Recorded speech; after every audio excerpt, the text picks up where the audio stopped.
At 6:14 in the morning, federal agents stood outside a quiet home with a warrant in hand. Within minutes, a man was in custody. 79 days after Nancy Guthrie disappeared, investigators say they finally reached the point where the evidence was enough to act. Not a theory, not a possibility, enough to make an arrest.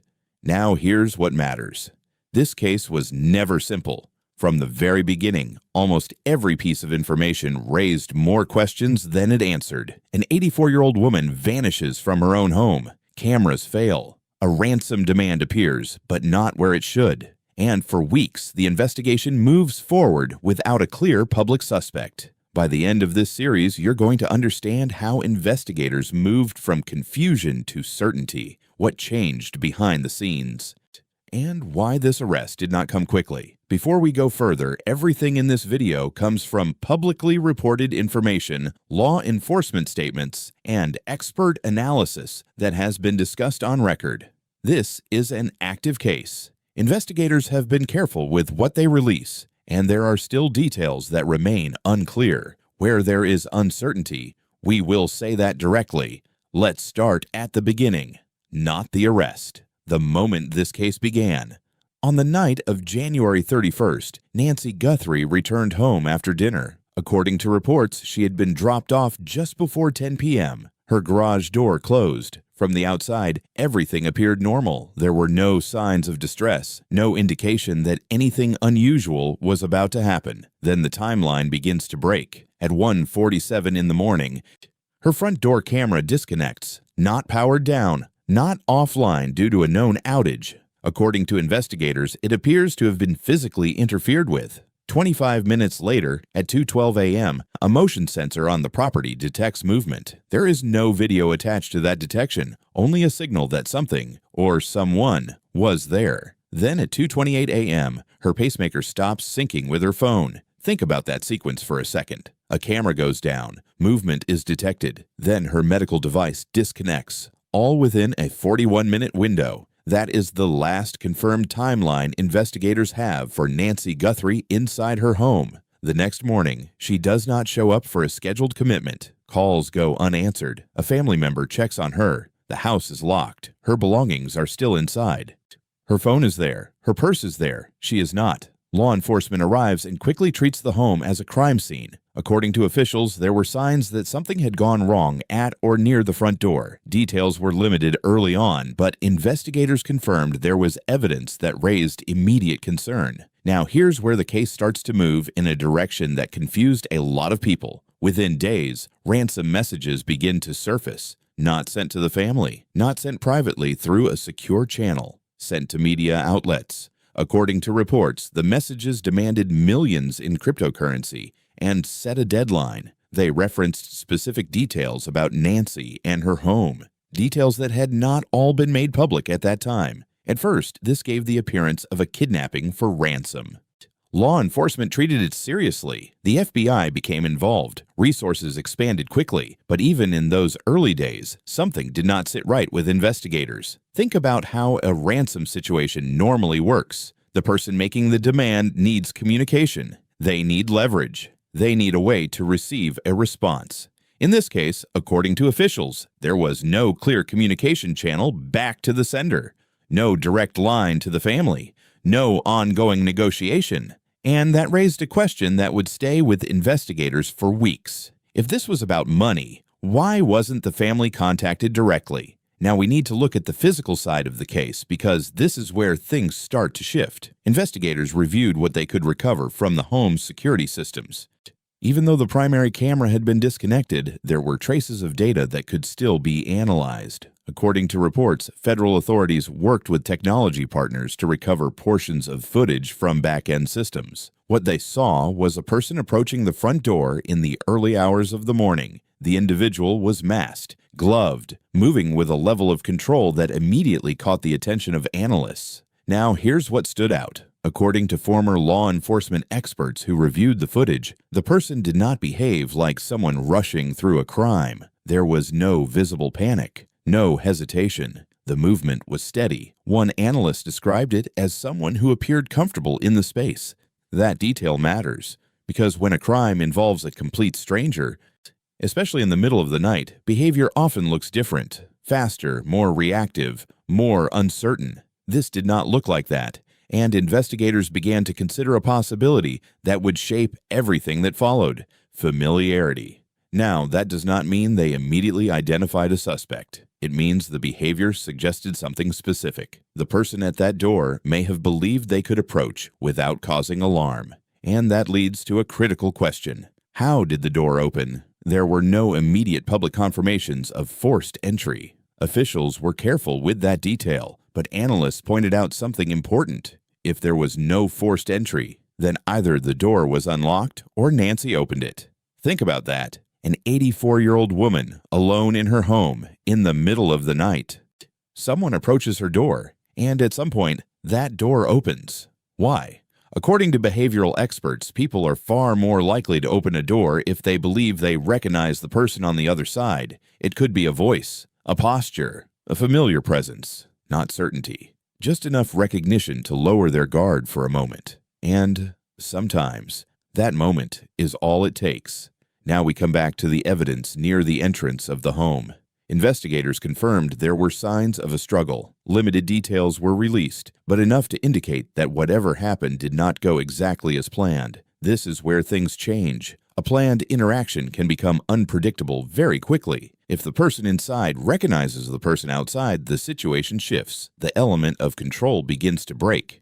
Some analysts have suggested that this could explain why the case did not follow the typical pattern of a controlled abduction. If something went wrong early, decisions would have to be made quickly, and quick decisions are often messy. Now remember the ransom messages, the timing of those messages, the lack of direct contact, the absence of proof of life. Investigators have not publicly confirmed their full interpretation, but multiple experts have raised the same possibility. The messages may not have been part of the original plan. They may have come after an attempt to shape the narrative, to redirect attention, to introduce a motive that did not match what actually happened. That is not a conclusion. That is a working theory that has been discussed by analysts following the case.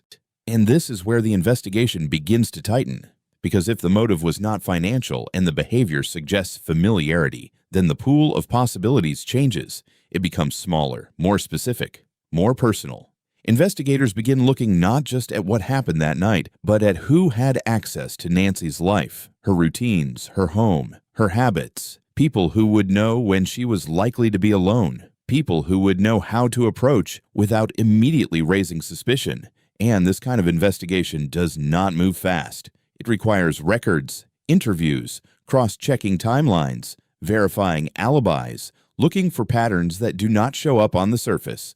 79 days is not a long time for that kind of work, but it is long enough for small details to start connecting. And according to investigators, at some point, those details did connect. The question is, what was the one piece of evidence that moved this case from suspicion to action? Because arrests are not made on theories. They are made when something can be proven. And in this case, whatever they found was enough to bring federal agents to a door at 6:14 in the morning. The shift did not happen in public. There was no single press conference where investigators announced a breakthrough, no sudden release of new footage. No moment where the case visibly turned. Instead, according to what has been reported and discussed by analysts, the change happened quietly, behind the scenes, as small pieces of information began to line up. Now here's what matters. In cases like this, investigators are not looking for one dramatic clue. They are looking for consistency. A pattern that holds up across different types of evidence. And in the weeks following Nancy Guthrie's disappearance, several areas of the investigation began to produce exactly that. Let's start with movement. After the initial canvassing of the neighborhood, law enforcement expanded outward. That includes traffic cameras, license plate readers, and any available surveillance from surrounding streets. According to investigators, vehicles in the area during that overnight window were identified and logged. Most of them were accounted for quickly. Neighbors, routine traffic, people who could explain why they were there. But reportedly, there were a few that required a closer look. Vehicles that appeared in the area more than once. Not just on the night Nancy disappeared, but in the days leading up to it. Think about that for a second. One pass through a neighborhood can be coincidence. Two might still be explained, but repeated presence, especially at similar times, starts to suggest something else. Observation, and if someone was watching the house, even casually, it would explain a lot. It would explain how they knew when the home was quiet. It would explain why they approached the front door instead of forcing entry somewhere else. Now combine that with another layer investigators were examining: digital activity. According to law enforcement sources, digital records became a critical part of this case. Not just phone records, but location data, app usage, and communication patterns. This is where modern investigations often become very precise. A phone does not need to make a call to create a record. It can register with cell towers. It can log location data through applications running in the background. It can leave a trail simply by being powered on. Investigators reportedly began mapping devices that were in the area during the key window of time. Then they compared that with devices that had appeared in the area before. Now here's where things start to narrow. When you find a device that shows up repeatedly near a location, especially at unusual hours, that becomes a point of interest. Not proof, but a place to look closer. From there, investigators would typically move to identifying the owner of that device, cross-checking their movements, verifying whether their presence can be explained. And this is where consistency matters, because if someone's device places them near the home at the time Nancy disappeared, and also places them nearby on prior nights, and their explanation does not align with that data, the gap begins to grow. Now, alongside the digital work, investigators continued to analyze the physical evidence, the area around the front door, the pathway leading up to it, anything that could indicate how the suspect approached and left. According to reports, there was limited physical evidence, which is not unusual in a case like this. The suspect appeared to take steps to avoid leaving obvious traces: gloves, covered face, minimal contact, but limited does not mean none. Even small traces can be significant when combined with other data. Investigators may recover partial DNA, fibers, or other materials that do not immediately identify a person, but can later be compared once a suspect is in focus. And that brings us to something investigators often rely on heavily in cases like this: behavior. Not just what happened, but how it happened. Experts who reviewed the footage in the sequence of events pointed out something consistent. The person at the door appeared to expect cooperation, no visible tools for forced entry, no immediate aggression at the approach, a posture that suggested the door would open. Now think about how that fits with everything else. A person familiar enough with the environment to approach calmly, a possible pattern of prior presence in the area, a situation where the door may have been opened from the inside. This is where investigators begin to look closely at relationships. Not just family, not just close contacts, anyone who had access, direct or indirect, to Nancy's routines, neighbors, service providers, acquaintances, people who had been to the home before, people who knew how the house operated. And according to analysts, this stage of the investigation is often where the field starts to narrow quickly, because most people can be ruled out. They have clear alibis. Their movements are accounted for. Their digital data aligns with their statements. But sometimes one person stands out, not because of one piece of evidence, but because of several. Now, investigators have not publicly released every detail that led to the arrest. That is typical, especially in an active case where charges are being prepared or have already been filed. But according to statements and reporting, there was a combination of factors that brought attention to one individual. Movement patterns that did not fully align with their explanation, digital presence in the area that raised questions, and potentially, according to some reports, a connection to Nancy that had not been widely understood at the start of the investigation. Now here's where things change again, because once investigators believe they are looking at the right person, the process becomes much more focused. Surveillance, background checks, financial records, communication history. They begin building a case that does not rely on a single point, but on a network of supporting evidence. And in many cases, they wait. They wait until they are confident that when they act, the evidence will hold up in court. Because an arrest is not the end of the process. It is the beginning of a legal one.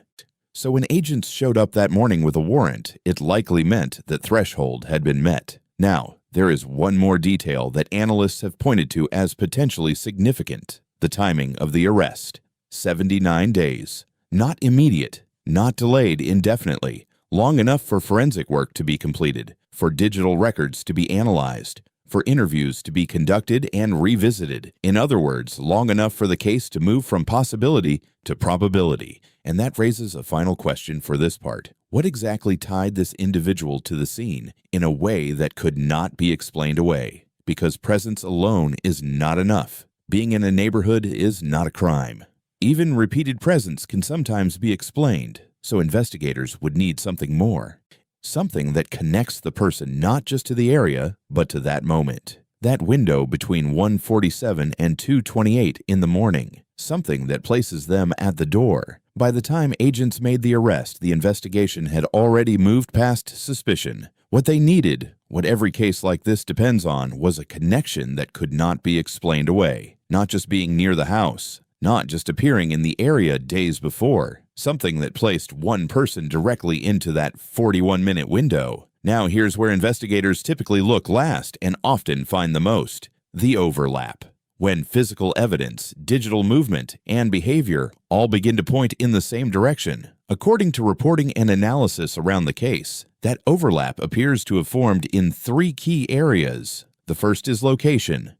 As Part 2 outlined, devices can be tracked through tower connections and background location data. On their own, those signals are not exact down to a few feet, but they create a pattern, and patterns, when repeated, become difficult to dismiss. Investigators reportedly identified a device that had been in proximity to Nancy Guthrie's home, not just on the night she disappeared, but in the days leading up to it. That alone is not proof of anything. But now add timing. If that same device is active during the specific window between 1:47 a.m. and 2:28 a.m., the exact period when the camera disconnects, movement is detected, and her pacemaker stops syncing, the question becomes much sharper. Why was it there at that time? Now add behavior, because data shows presence. Behavior explains intent.